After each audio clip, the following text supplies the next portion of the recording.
नमस्कार. मी ॲडव्होकेट कल्याण कदम. 14 एप्रिल जयंती विशेष या व्हिडिओला तुम्ही खूप चांगल्या पद्धतीनं प्रेम आणि प्रतिसाद दिलात. 48 कमेंट्स असू द्या, 2000वर लाईक्स असू द्या की 58,000च्या वर व्ह्यूज असू द्या. खरंच तुमचं मनापासून धन्यवाद आणि आभार मानण्यासाठीच हा व्हिडिओ.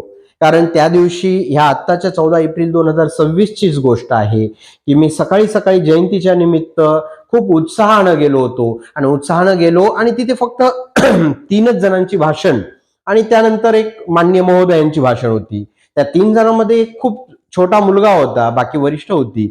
तर त्या छोट्या मुलाच्या वेळेस मी बाजूच्या सहकाऱ्यांना म्हटलं, मग संचालकांना म्हटलं, तिथल्या कमिटीच्या कोर कमिटीच्या माणसांना भेटलो, अध्यक्षांसहित भेटलो आणि म्हटलं एक फक्त मोजून 3 मिनिट बोलायची संधी द्या. मला उत्स्फूर्त पद्धतीनं बोलावं वाटतंय आणि मला ज्या गोष्टी काही माहिती आहेत, मला असं वाटतंय की त्या गोष्टी इथं बसलेल्या सभेतील बऱ्याच जणांना नवीन असतील. कारण राज्यस्तरावर वक्तृत्व स्पर्धांमधून मग राष्ट्रीय स्तरावर निवड झालेली आज जवळपास या गोष्टींना 25 वर्ष होऊन गेली आणि त्या काळातील ते वाचन, तो अभ्यास नंतर कालांतरानं वाढत गेलेला असतो आणि अशा पद्धतीनं ती कशी मांडायची गोष्ट, त्या लेवलनं ते बोलून तो विचार त्या प्रत्येकाच्या जनमानसांपर्यंत कसा पोहोचवायचा याची एक हातोटी अनेक कॉम्पिटिशन्स मधून ती मूस माझी बनलेली आहे. आणि म्हणून म्हटलं फक्त 3 मिनिट द्या, परंतु मिळाले नव्हते. पण तुम्ही मात्र खूप चांगला प्रतिसाद व्ह्युअर्सनी दिला या व्हिडिओला, म्हणून तुमचे खूप मनापासून पुनश्च आभार.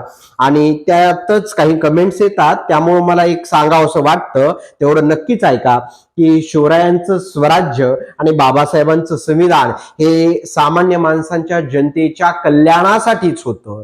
कारण अगदी शेकडो वर्षे जुनं शिवरायांचं स्वराज्याचं स्वप्न हे रयतेच्या कल्याणासाठी होतं आणि गुलामगिरीतून बाहेर काढण्यासाठीच त्यांनी जो लढा दिला होता, तो न्यायासाठीचा लढा होता, समानतेचा लढा होता. त्याच गोष्टी बाबासाहेबांनी सुद्धा या स्वातंत्र्याच्या काळामध्ये आपल्याला त्याच पद्धतीनं लढलेल्या दिसतात. आणि ह्याच गोष्टींचं साधर्म्य ठेवून मी तुम्हाला सांगतो की या महापुरुषांना जातीच्या चौकटीत अडकवू नका, तर त्यांचे विचार आपल्या मनामध्ये रुजवून प्रत्येकापर्यंत पोहोचवा.